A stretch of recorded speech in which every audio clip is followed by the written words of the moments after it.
Welcome to the Read, Talk, Grow podcast, where we explore women's health topics through books. In the same way that books can transport us to a different time, place, or culture, Read, Talk, Grow demonstrates how books can also give a new appreciation for health experiences and provide a platform from which women's health can be discussed. At Read, Talk, Grow, we use books to learn about health conditions in the hopes that we can all lead happier, healthier lives. I'm your host, Dr. Denise Millstine. I'm an assistant professor of medicine at Mayo Clinic in Arizona, where I practice women's health, internal medicine, and integrative medicine. I am always reading and I love discussing books with my patients, my professional colleagues, and now with you. Our book today is The Woman with the Cure by Lynn Cullen, where our topic will be one that many women face, but may not connect in your minds yet to their overall health. We'll be discussing women being passed over professionally, even when their work, their ideas, and discoveries provide the critical link to success and progress. While our book is historical fiction based in the mid 20th century, this continues to be a modern issue. Our guests today are Lynn Cullen, the author of The Woman with the Cure, and Dr. Shikha Jain. Lynn is a best-selling author of several historical novels, including The Sisters of Summit Avenue, Twain's End, Mrs. Poe, Reign of Madness, and I Am Rembrandt's Daughter. Lynn's novels have been translated into 17 languages, and her latest book is The Woman with the Cure. Lynn, welcome to the show. Thank you. Great to be here. Where are you living and writing these days? Atlanta, Georgia. Wonderful. Our second guest is Dr. Shikha Jain, who's a board certified hematology oncology physician. She practices mostly gastrointestinal cancer care. She's a tenured associate professor of medicine at the University of Illinois Cancer Center in Chicago. Dr. Jain, welcome to the show. Thank you so much for having me. I'm so excited to talk about this topic. Shikha, and I know you said it was okay if I called you by your first name. We're not here to talk about cancer today. There's actually another professional avenue that you pursue that I want you to tell our listeners about. Yeah, I actually started about 5 years ago the Women in Medicine Summit, which is a conference that happens in Chicago every year, focused on really working towards closing the gender gap that exists in healthcare. And then when the pandemic happened, my husband jokes, my autobiography is going to be called I Accidentally Started a Nonprofit, because I then started a nonprofit organization called Women in Medicine that is now the primary sponsor of the Women in Medicine Summit. And the goal of the nonprofit is to, again, close the gender gap in healthcare by empowering women, by empowering allies, by providing professional and educational development, and really finding ways to make sure more women's voices are heard, make sure we don't overlook the amazing women that are in medicine, and also to make sure we keep women in medicine, because it's a sad thing when we see all these wonderful, brilliant minds leaving healthcare for a variety of reasons. Well, thank you for doing such important work in all avenues of your career, but particularly in professionalism for women. And we both happen to work in healthcare. Lynn, you don't work in healthcare at all. You are a professional writer, and yet you have extended yourself to talk about what happens to women in the workforce and took the leap to write about medicine. Thank you for doing that. It was a journey, but it was a complete pleasure. I learned so much, and I will be interested to hear today how things have changed since Dorothy Horseman's time in the 40s and 50s. I'm hoping they changed a lot. Well, I'm wishing they had changed more than they have, but we're going to hear from Shikha about that. Certainly, there are more women in medicine and science now, but how they're treated is maybe not drastically different.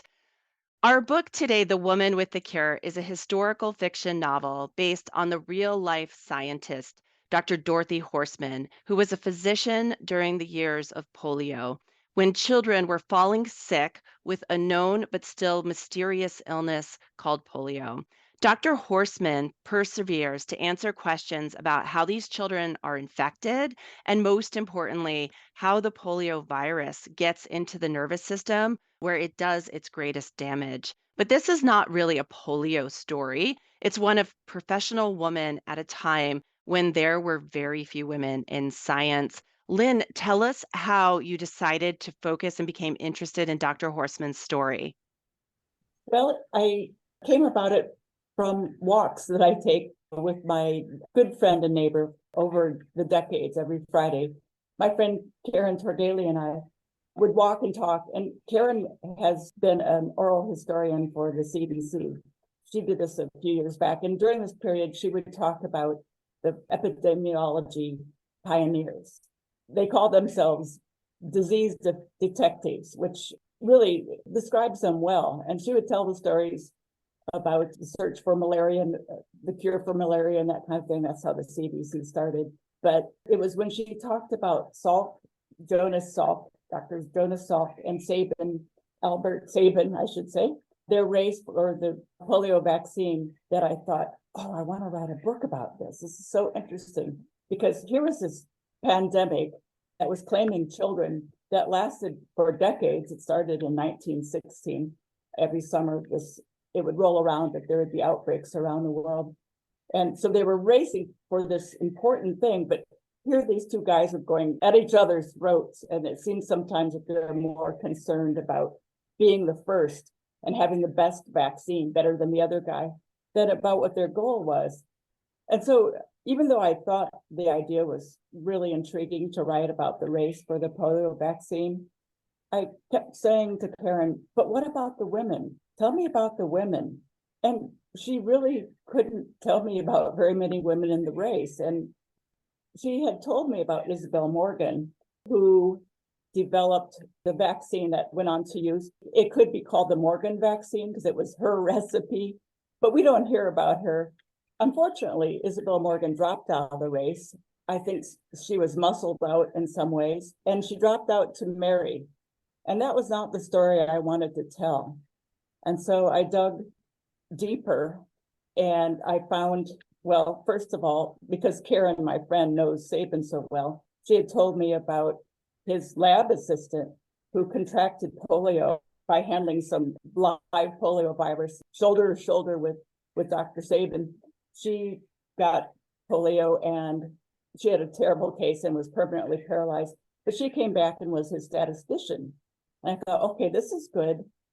But then I saw Dorothy Horseman through her connection with Pickery, which was an incident in 1944, an outbreak, I should say, in the Charlotte, North Carolina area, where the hospitals filled up so quickly that patients were on the lawn and hearses were pressed into service because there were no more ambulances to bring in the children.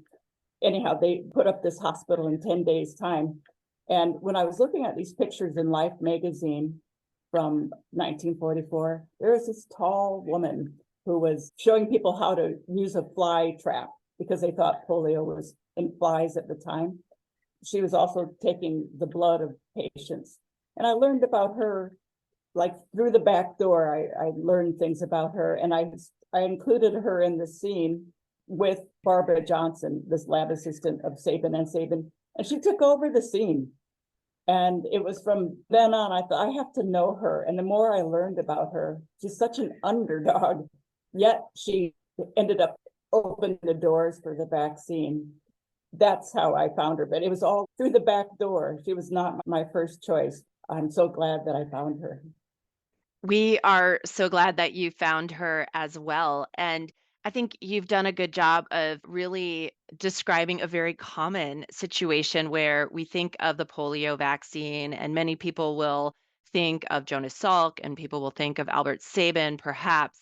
But it takes someone like you, Lynn, to ask, where are the women? Where are the other people whose names didn't get attached to the eventual vaccine, the eventual outcomes? Shikha, can you comment on how important it is for just that pause and that question? Where are the women supporting this work? Absolutely. And thanks for that question, Denise. And Lynn, thank you for writing this book, because honestly, I think a lot more of a spotlight needs to be placed on this type of overlooking of amazing women in history. You actually asked us something before we started recording, which is, I hope things have changed now. And I'm sad to say that they have not changed nearly as much as they should have.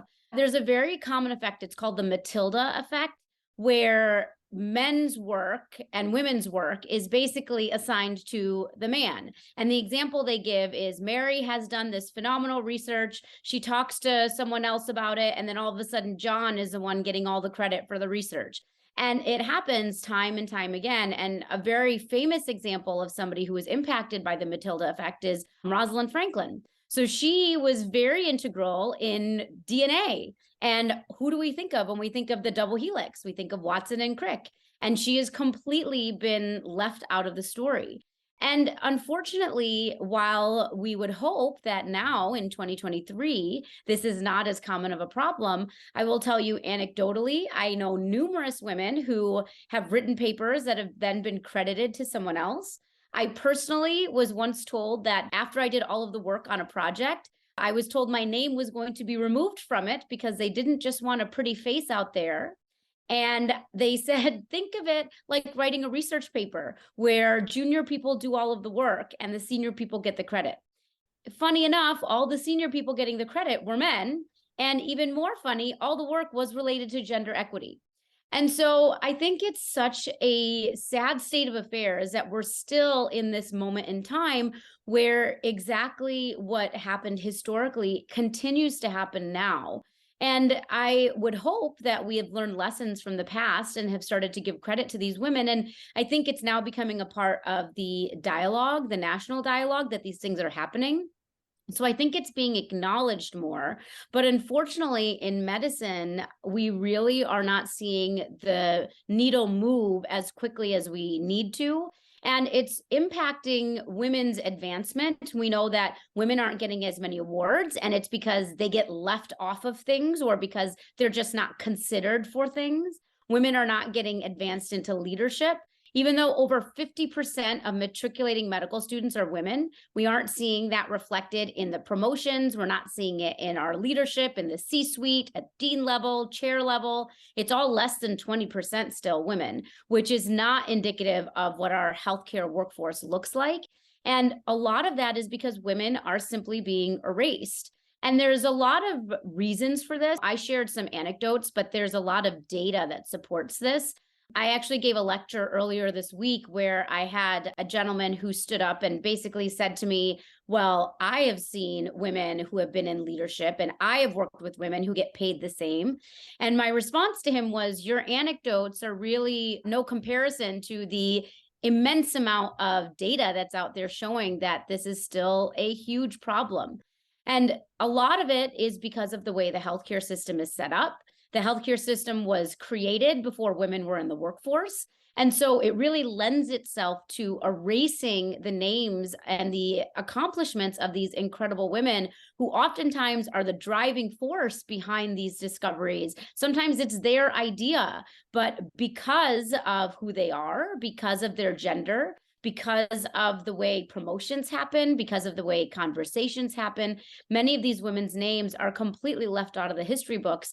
And we really need to be intentional in how we change things, because if we tried to write a book for every woman whose name was erased from a groundbreaking discovery, I mean, we could fill libraries and libraries and libraries with those women's names, and it still would not be enough. And so that's why I appreciate you writing this book, because it's so important to give those women a voice and get their names out there. But I think there's a lot more to do now in 2023 to make the changes stick and to show that we really need to work on the systemic problems that are resulting in this becoming a perpetual and pervasive issue in our healthcare systems.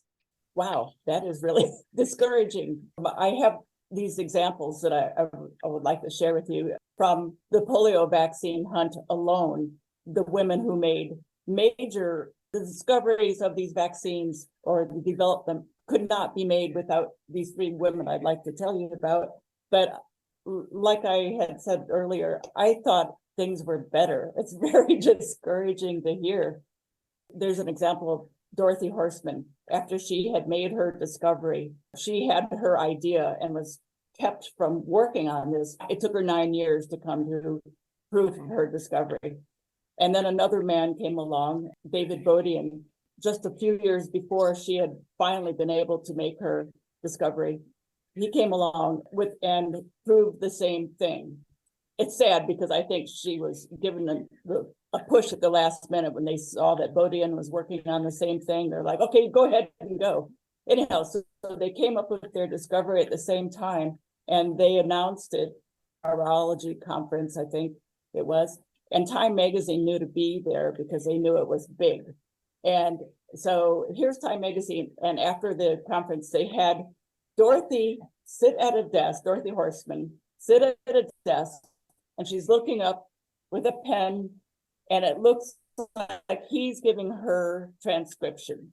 And that little picture just drove me wild, that she looks like she's taking his dictation, and it was her idea. It's maddening. It seems almost unreal that how is this possible? I can share a study that we published recently in the last few years talking about the untitling of women. So there have been several studies, one in internal medicine, one in oncology, looking at men and women and how they're introduced at conferences. And it goes to exactly what you were describing, Lynn, where it looks like she's transcribing when in actuality it was her idea. Well, we found, and what other studies have found, is that women are more likely to be introduced by first name when they're being introduced at a conference or before speaking, and men are more likely to be introduced by title. And what ends up happening is if you have a stage and you've got Jessica, Suzanne, Dr. Smith, and Dr. Jones, all of a sudden, Dr. Smith and Dr. Jones are the experts, and Jessica and Suzanne, who knows who they are? And so it leads to, number one, more opportunities for Dr. Smith and Dr. Jones, because all of a sudden they're the experts. Even if, let's say, it's Jessica and Suzanne's paper that's being discussed, you don't know that they're both MD, PhDs who got multiple board certifications. All you know is they're Jessica and Suzanne, and they're just up there on stage with these world-renowned Dr. Smith and Dr. Jones. And it leads to that implicit bias that then results in these women being seen as beneath these two men who may not even be experts in the field. Maybe they're there to give the commentary. And so by untitling women, we really give them a huge disservice when we're looking to their career advancement, their overall professional satisfaction. And it happens all the time. And a lot of times people do this without realizing it. It's not intentional often. I had a boss once who I told her that people did this, and she said, "Oh my God, I do the same thing. I had no idea I was doing that." And she said, "I do it because I usually know the women and I think of them as friends, and I don't usually know the men." And I said, "But you're doing your women friends a disservice because you're automatically elevating the men and dropping these women down in prestige." And so I don't want you to be discouraged, because things have improved somewhat since the 50s and 60s and 70s. Women are now required to be included in NIH-funded research, which was not required until the late 90s. So I think that there are ways that we are moving things forward. I just don't think it's moving fast enough, because we still see untitling of women. We still see the acknowledgement of men's accomplishments over women's. And it's a slow train that's moving towards progress, but it's definitely not moving as fast as it needs to. I want to comment on how powerful I think using story for these issues is. Lynn, in The Woman with the Cure, just that picture that you're talking about. So this is historical fiction. It's fiction, but it's very much based on a real life person with real life facts. And you go into great detail in your author note at the end of the book about the pieces that are truly created as fictions and some of your inspirations for that. But when you look at that picture of Dr. Horseman sitting at the desk with somebody looking over her shoulder, a man looking over her shoulder, many of us will have seen that picture and have just gone right past it, not stopped to think about how the optics are. And I think that's exactly what you're talking about, Shikha, in terms of how we treat women professionally and how so much of that is clearly unintentional. and takes conversations like this for people to really recognize that even though they feel like they're being friendly and inclusive, they might be damaging. One thing that's definitely changed is your first scene in the book where Dorothy shows up to be a resident physician and her attending physician is talking to his wife who's I think brought him lunch or something like that. And they basically are like, "Well, who are you?" And she's like, "I'm Dr. Horseman. I'm your new resident. I was so excited to receive your invitation." He thought he was inviting a man, and here he was surprised by having this female physician walk in. I thought that scene was so well depicted, and that truly has changed. 50% of medical school graduates are now women. Nobody is surprised when a female resident shows up, but I think you were spot on with showing that history and where we started just a mere 50 to 80 years ago. And that was totally true. I did not make up that scene. It was based on a recollection that Dr. Horseman, I've been schooled here, Dr. Horseman, but I call her Dorothy because what your colleagues had said, I think of her as a friend. I've lived with her for several years now, writing about her, and I love her so much. She's Dorothy to me, but maybe I'll just call the others like Jonas and Albert. Exactly. Well, and that's the thing. I think if you call everyone by the same, it's fine. Yeah. That being said, obviously, when you talk about Jonas Salk, people know the last name Salk more than Jonas because of the historical context. So Yeah. I think it's completely fine that you call her Dorothy. I can't help it. You've spent a lot of time with Dorothy, so we are totally open to you calling her whatever you feel most comfortable. Right. And I guess the point I was making is that she told that tale about how hard it was to get her a foot in the door for a residency. And it was a fluke that she got in because he thought he was hiring D.M. Horseman, a man. And it tickled her because she told us over and over how he just about went into shock. But they became good friends. It took him a while to warm up to her. But she had the same thing happen when she went on from her residency to her fellowship at Yale. The dean there, essentially, I don't know why you came, because I hired a woman once, and she didn't work out. She did something terrible. So I'm not hiring any more women. And Dorothy was desperate and I think she was kind of used to this sort of thing. So she said right away, "Well, if a man had made a mistake, would you not hire men for the next 50 years? And well, he took her on and she stayed at Yale for the rest of her life. Most of the time. There was a time that they let her go during the war due to money. They didn't let the guys go, but they let her go. All throughout her career, there is just one example after another where she was overlooked and she kept fighting. And I've had people say, "Why did she keep fighting? What kept her going?" Well, she knew the disease. She knew polio more than anybody, being part of the Yale polio study unit and going around the world to all these outbreaks. And also she studied it in the lab and she had patients as well. So she knew polio and she knew the patients perhaps more than Salk and Sabin knew of them in their labs. She saw the damage it did to the children and to their families and to the community. And she didn't care how much that she had to overcome. She was going to do it. The thing that gets me, I wonder if she had been a man and been able to do her research freely and been encouraged and funded, how much sooner they would have had the polio vaccine, because her piece was really important in developing it. And I wonder, would there have been lives saved, lives changed? How many? That's the worst effect of keeping women down in medicine. It costs lives, I believe. You're spot on. I absolutely agree with you. And I want to circle back to a point that you made earlier, Lynn. Dorothy made the point of, well, if one man made a mistake, would you not hire men for the next 50 years?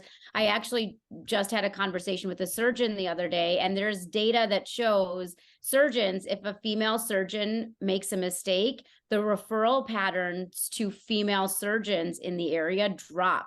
So one woman makes a mistake or has a poor outcome or has a complication, all of a sudden referrals to all of the women in that area drop. But that doesn't happen with men. If a man has a complication or has a mistake, not even a mistake, but has a patient outcome that's not ideal, it doesn't impact the referrals to all of the other male surgeons, but it does impact women. So those types of things continue to happen. And I think we're all lucky for her standing up and saying exactly that statement, that you aren't going to hire me because one woman made a mistake. And I think that type of thinking, whether it's implicit, whether it's the way society has programmed us, whether it's just the way the culture is, who knows why it perpetuates, but it continues to happen. And I agree with you. There's a lot of discoveries in medicine that I think we are probably missing out on, or that are slow to come by, because we are discounting the work of these incredible women who many do not have the desire to continue to fight,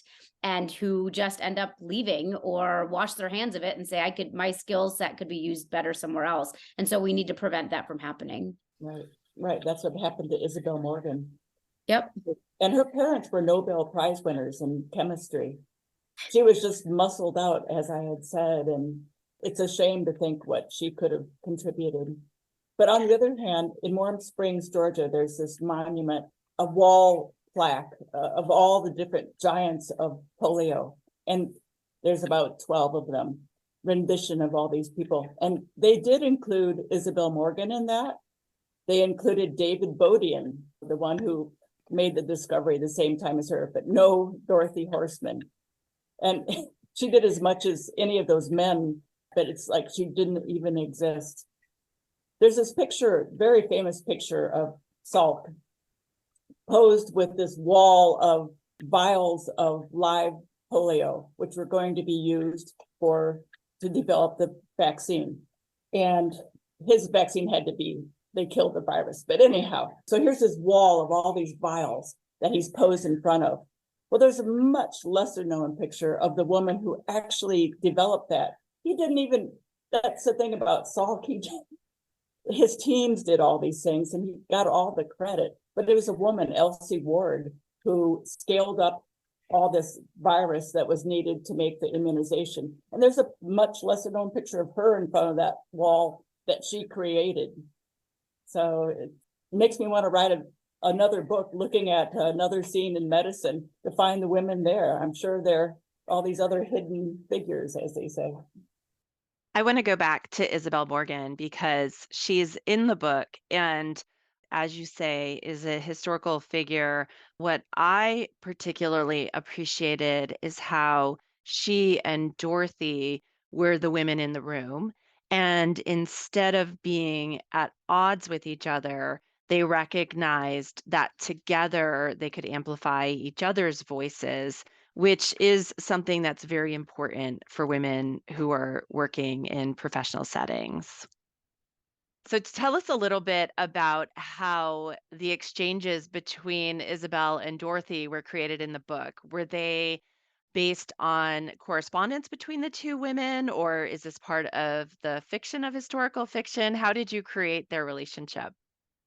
It is fiction. I knew that they were at these meetings. I have seen pictures of them together, but their exchange I did make up based on what could have happened. Everything in my book is carefully based on things that could have happened. There's nothing that out of the time frame or out of character. I love that you chose then to create them as supporters of one another. Shikha, talk about how important it is for women to support other women.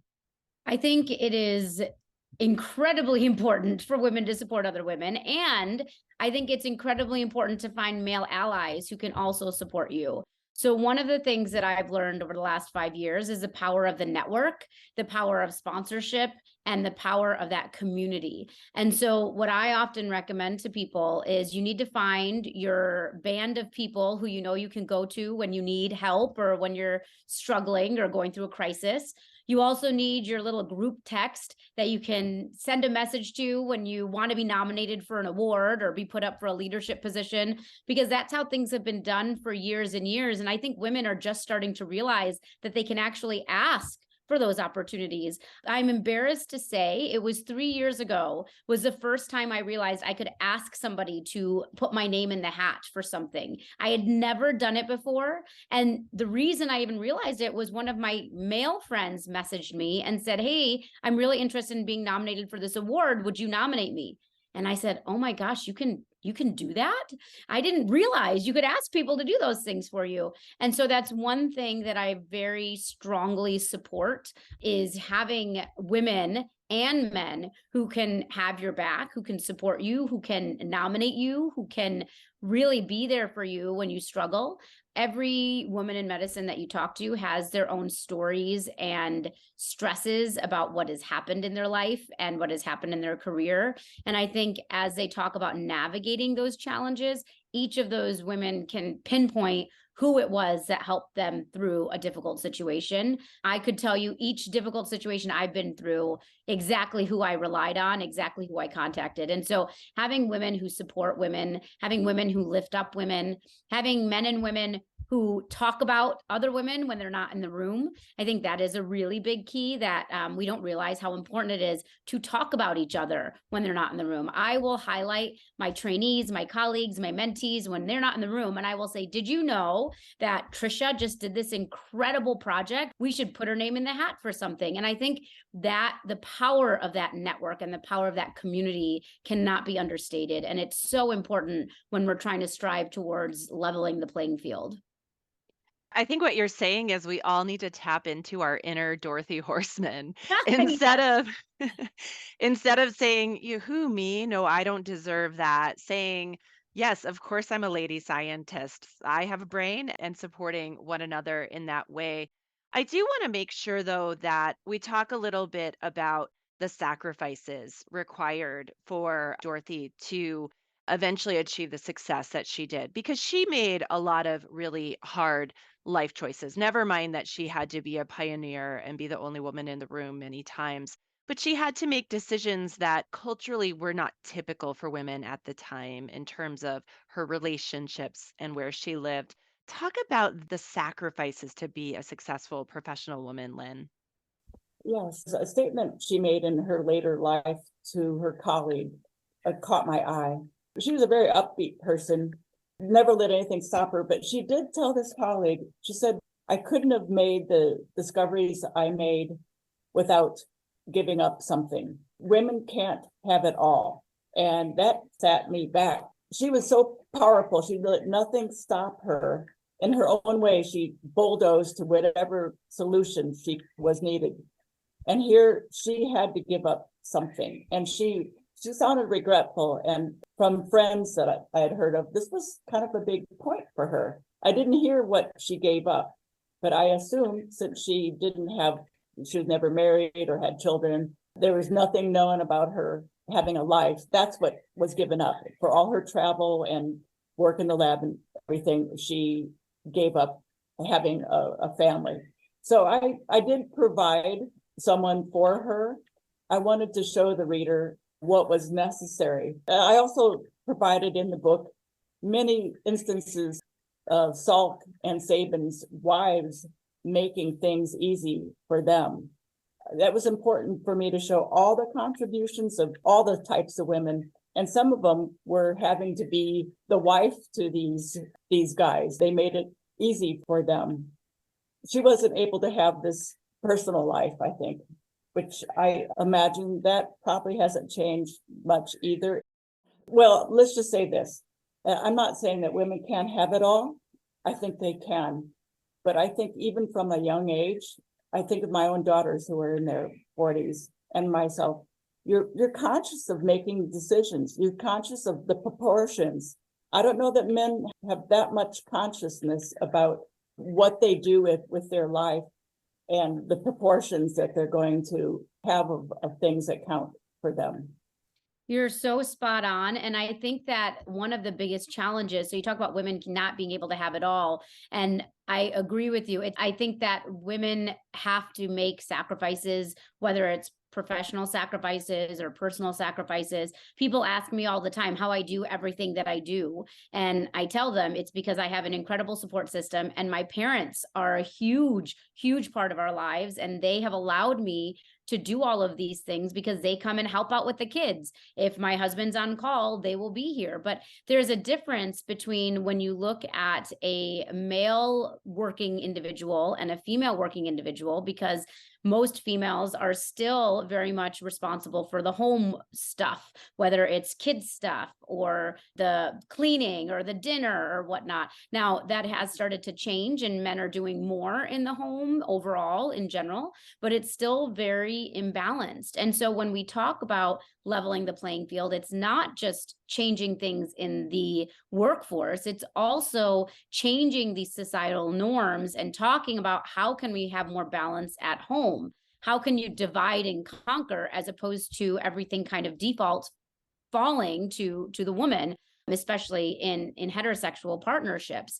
And I think that really becomes the challenge. Another talk that I was giving, and I totally agree with Denise, that the power of storytelling and anecdotes it's so important in the narrative and talking about these situations, because we have lots of data that supports it. But then when you see it happening in your own life or in other people's lives, those stories, I think, really show the impact. I had a gentleman who was in a talk I was giving, who was being very adamant that, well, women can do everything that men can. And I've been supportive of my female colleagues. And I asked him, I said, well, you're married. I said, how much of the housework do you do? How much of, if your children have extracurriculars, do you know when they have extracurriculars? If a kid is sick, who stays home? If a child needs to dress up for a school specific event, do you arrange for that? Are you making the lunches? I said, so your partner could be working and doing their full-time job, but they also have the emotional stress and the mental load of all of these things that are happening at home. You come home, you put your stuff down, dinner is ready, and you have no idea that your partner has been working all day, then had to figure out dinner for the family, had to figure out the kids' homework was done, had to make sure that soccer jerseys are cleaned, had to make sure that there's a pickup for gymnastics. I mean, there's all of this extra stuff that comes along with it. And so when you talk about sacrificing, I know many women who have decided not to get married, have decided not to have children, because they don't feel that they would have the time to dedicate to that. I know other women who have decided to get married and have children and then feel like they're failing either at their work job or their home life on a daily basis. I am one of those people who feels that I'm failing at some aspect of my life on a daily basis. And it's all about setting expectations and figuring out what you need to sacrifice. But I think that you're absolutely right. Men oftentimes don't have to think that way, and they don't think that way. I mentioned to you, we have construction going on in our house, and I am working from home for a few days a week because I'm in clinic a few days and I work from home. But who's responsible for all the stuff that's happening in the house? Well, I am, because I'm home, even though I'm technically at work still. And I don't think that there's, full disclosure, my husband is wonderful and he does share the workload with me. So I want to make sure I put that out there.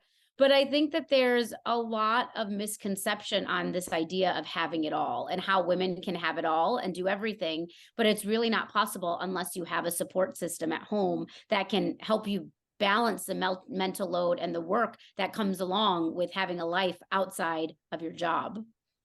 I want to comment about this concept of having it all and how we're seeing a swing in this. And you alluded to that a bit, Shikha, but when I was in medical school, there was this idea that women could have it all. And I think what we saw was a huge impact on mental health for women who didn't feel like they could reach for that perfection. And what I'm seeing now is really what you display in Dorothy's journey, which is these intentional choices, as painful as they are, to say, my work is my life. And if that means that I don't get to spend my life with somebody I love, or I need to live away from my family that I love, as long as those are being seen and intentional choices, it's okay to make sacrifices in that way.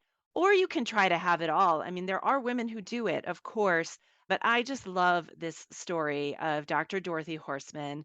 Lynn, you did such a great job of pulling together this medical history, but really where women played a role, and you were able to shine a light on how this work would never have been accomplished if it weren't for the women who were there and yet didn't get the credit. I want to thank you for writing The Woman with the Cure. I hope our listeners will go out and get the book right away and read it.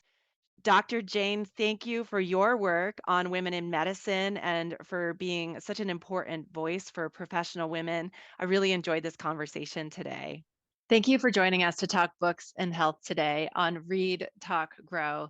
To continue the conversation and send comments, visit the show notes or email us at readtalkgrow@mayo.edu. Read, Talk, Grow is a production of Mayo Clinic Press. Our producer is Lisa Speckhard-Pask, and our recording engineer is Rick Andreessen. The podcast is for informational purposes only and is not designed to replace a physician's medical assessment and judgment. Information presented is not intended as medical advice. Please contact a healthcare professional for medical assistance with specific questions pertaining to your own health if needed. Keep reading, everyone.